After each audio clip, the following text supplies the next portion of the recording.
சில நேரங்களில் நம்ம கண்ணுக்கு தெரியாத சில விஷயங்கள் நம்ம சுற்றி நடந்துக்கிட்டு தான் இருக்கு. நீங்கள் தனியாக ஒரு இருட்டான ரோட்டில் கார் ஓட்டிட்டு போகும்போது பின் சீட்டில் யாரோ உட்கார்ந்துருக்கிற மாதிரி ஒரு உணர்வு உங்களுக்குள்ளே வந்திருக்கா? அப்படி ஒரு சம்பவம் மும்பையில் இருக்கிற பாடல் மார்க்கெட் பகுதியில் நிஜமாகவே நடந்துருக்குங்க. மும்பையோட பிஸியான வாழ்க்கையில் பாடல் மார்க்கெட் ஒரு சாதாரண இடம்தாங்க. ஆனால் வியாழக்கிழமை நைட் 12 மணிலேருந்து 2 மணிக்குள்ள அந்த பக்கம் போகிறவங்களுக்கு அது ஒரு நரகமாக மாறிடுச்சு. தொடர்ந்து பல விபத்துக்கள், முக்கியமாக குடிபோதையில் வண்டி ஓட்டிட்டு போகிறவங்க ஒன்றும் இரத்த வெள்ளத்தில் செத்து கிடக்கிறாங்க. அப்படி இல்லைன்னா எந்த தடையும் இல்லாமல் மர்மமான முறையில் காணாமல் போகிறாங்க. போலீஸ் இதை சாதாரண விபத்துன்னு கேஸை முடிக்க பார்க்குறாங்க. ஆனால் அந்த ரோட்டில் ரத்த வாடையும் யாரோ ஒரு பெண்ணோட அழுகுரலும் கேட்டுக்கிட்டு இருக்கு. அங்கே என்ன நடக்குது அப்படின்னு கேட்டிங்கன்னா, ராஜு இவர் ஒரு தைரியமான நியூஸ் ரிப்போர்ட்டருங்க. இந்த கடல் மார்க்கெட்டை மர்மத்தை பற்றி நியூஸ் பேப்பரில் எழுதணும்னு இவரோட பாஸ் பிரபாகர் ரொம்ப அழுத்தம் கொடுக்குறாருங்க. எந்த போலீஸையும் கண்டுபிடிக்க முடியாத இந்த மர்மத்தை ராஜு தன் கையில் எடுக்கிறாருங்க. அன்னைக்கு சரியாக வியாழக்கிழமை நைட் 1:30 இருக்குங்க. ராஜு தன்னோட காரில் கடல் மார்க்கெட் ரோட்டில் போய்கிட்டு இருந்தாருங்க. சுற்றி கும்மிருட்டு, ரோட்டில் எந்த வண்டியும் இல்லைங்க. திடீர்னு காரில் பாடிக்கிட்டு இருந்த பாட்டு நின்று போச்சு. ரேடியோவில் ஒரு சத்தங்க. கார் லைட் வெளிச்சத்தில் முன்னாடி ஒரு உருவம் தெரிய ஆரம்பிக்குதுங்க. ராஜு சடன்னு பிரேக் அடிக்கிறாருங்க. உத்து பார்க்குறாரு. ஒரு இளம்பெண் வெள்ளை நேரம் சுடிதாரில் உடம்பெல்லாம் ரத்த காயத்தோட நிற்கிறத அவர் கவனிச்சாருங்க. அவன் முகம் ராஜு செதிஞ்சு போயிருக்குங்க. ராஜு பயத்தில் உறைஞ்சு போயிட்டாருங்க. அவர் கண்ணு முன்னாடியே அந்த பொண்ணு காரை நோக்கி ஓடி வராங்க. ராஜு இதை பார்த்து பயந்து வேகமாக கார் எடுக்க பார்க்குறாருங்க. ஆனால் கார் ஸ்டார்ட் ஆகலை. அந்த பொண்ணு கார் கண்ணாடியை தட்டுறாங்க. ராஜு பயத்தில் கண்ணை மூடி அப்புறம் மெதுவாக கண்ணை திறக்கிறாருங்க. அங்கே யாருமே இல்லை.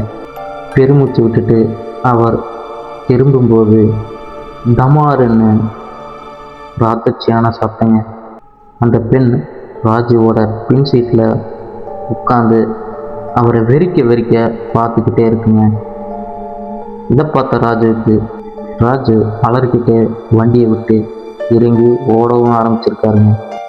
அடுத்த நாள் காலையில் ராஜு இதை சாதாரண ஆக்சிடெண்ட் இல்லை, இதுக்கு பின்னாடி ஒரு பெரிய கிரைம் இருக்குன்னு முடிவு பண்ணுறாருங்க. அந்த ஆவியோட முகத்தை வச்சு போலீஸ் ரெக்கார்டில் தேடவும் ஆரம்பிச்சிருக்காருங்க. அப்போ தான் ஒரு உண்மை வெளிவருதுங்க. அந்த பொண்ணோட பேர் சுஜிதா. ரொம்ப அறிவான சுட்டியான பொண்ணுங்க.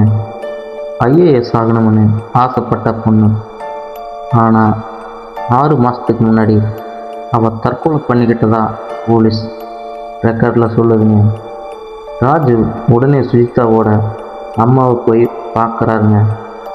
அந்த அம்மா கண்ணீரோடு சொல்கிறாங்க, என் பொண்ணு கோலை கிடையாது தம்பி, அவளை யாரோ கொன்னுட்டாங்க. போலீஸ்காரங்க பணத்தை வாங்கிட்டு உண்மையாக மறைக்கிறாங்கன்னு அப்படின்னு கதறிக்கிட்டே சொல்கிறாங்க.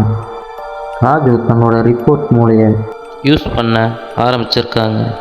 சுஜிதா இருந்த அன்னைக்கு என்ன நடந்துச்சுன்னு தோண்டி எடுக்கிறாருங்க. அப்போ தான் அந்த கொடூரமான உண்மை தெரிய வருதுங்க. நிக்கில் ராய் ஒரு பெரிய பணக்கார பிஸ்னஸ் மேனோட பையங்க. பணத்திமரில் ஆடுறவன்.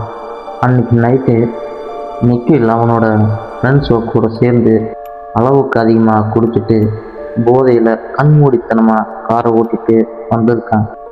கடல் மார்க்கெட் ரோட்டில் நடந்து போய்கிட்டு இருந்த சுஜிதா மேலே கார் பயங்கர வேகத்தில் மோதி இருக்கு.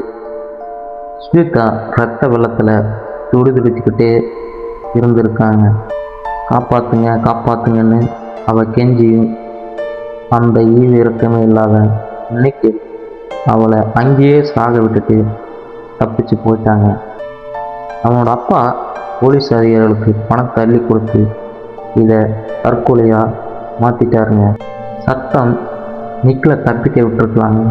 ஆனால் அநியாயமாக துடிதுடிச்ச செத்த சுஜிதாவோட ஆவி அவனை சும்மா விடுமா?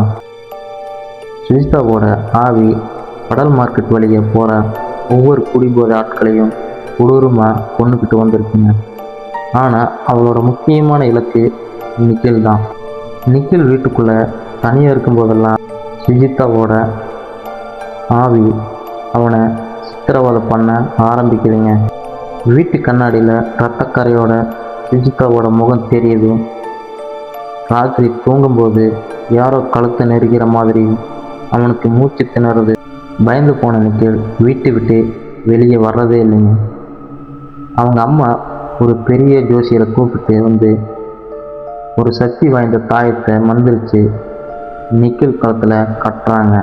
அந்த தாயத்தை இருக்கிற வரைக்கும் சுஜியாவில் நிக்கில நெருங்கவே முடியலைங்க. ராஜு இப்போ ஒரு மாஸ்டர் பிளான் போடுறாருங்க. நிக்கில் வீட்டுக்கு ஒரு இன்டர்வியூ எடுக்கிற மாதிரி போகிறாருங்க. தன்னோட பேக்கில் ஒரு ஸ்பை கேமராவை ரகசியமாக ஆன் பண்ணி வச்சுக்கிட்டு நிக்கில்கிட்ட பேசவும் ஆரம்பிச்சிருக்காருங்க. நீங்கள் பண்ண கொலையை பற்றி எனக்கு எல்லாம் தெரியும்.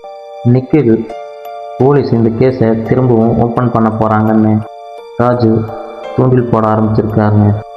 பயந்து போன நிக்கில் அந்த ஸ்பை கேமரா இருக்கிறத தெரியாமல் தான் குடிபோதையில் சுஜிதாவை கொன்ன எல்லா உண்மையும் சொல்கிறாங்க. திடீரென நிக்கில் அந்த ஸ்பை கேமராவை பார்த்துடுறாங்க. கோபத்தோட உச்சத்துக்கே போன நிக்கில் ராஜுவை வெறித்தனமாக அடிக்கிறாருங்க. 2 பேருக்குமே பயங்கரமான சண்டையும் நடக்குதுங்க. அப்போது எதிர்பாராத விதமாக நிக்கில் களத்தில் இருந்த அந்த மந்திர வாயர் அருந்து கீழே விழுந்ததுங்க. அவ்வளோதாங்க. சுற்றி இருந்த லைட் எல்லாம் ஃப்ளகர் ஆகி ஆஃப் ஆகுதுங்க. ரூம் முழுக்க ஐஸ் கட்டி மாதிரி குளிரும் ஆரம்பிச்சிருக்குங்க. ராஜு பயந்து போய் ஒரு ஓரமாக ஒதுங்குறாருங்க. நிக்கில் முன்னாடி ரத்த கண்ணீரோட கோரமான முகத்தோட சுஜிதாவோட ஆன்மா நிற்குதுங்க. நிக்கில் என்னை விட்டுடுன்னு கதறவும் ஆரம்பிச்சிருக்காங்க. ஆனால் சுஜிதாவோட ஆவி அவனை தூக்கி வீசி கொடூரமாக கொன்று தன்னோட பழியை தீர்த்துக்குச்சுங்க. கடல் மார்க்கெட் மர்மம் அதோட முடிவுக்கு வந்துச்சுங்க. சுஜிதாவோட ஆவி அதுக்கு பிறகு அந்த ரோட்டில் யாரையுமே தொந்தரவு பண்ணலைங்க. இதிலிருந்து நம்ம கற்றுக்க வேண்டிய பாடம் ஒன்று தாங்க. குடிபோதையில் வண்டி ஓட்டுறது நம்ம உயிருக்கு மட்டுமல்ல, எந்த பாவம் அறியாத மற்றவங்க உயிருக்கும் இது ஆபத்துங்க. நீங்கள் தப்பு பண்ணிட்டு சட்டத்துக்கிட்ட இருந்து தப்பிச்சிடலாம். கர்மா அது உருவமில்லாத ஒரு ஆவியாக வந்து உங்களை தண்டிக்கும். இந்த நெஞ்ச பதற வைக்க உண்மை கதை உங்களுக்கு பிடிச்சிருந்தா மறக்காமல் நம்ம சேனலை சப்ஸ்கிரைப் பண்ணிடுங்க. உங்கள் கருத்துக்களை கமெண்ட்டில் சொல்லுங்கள்.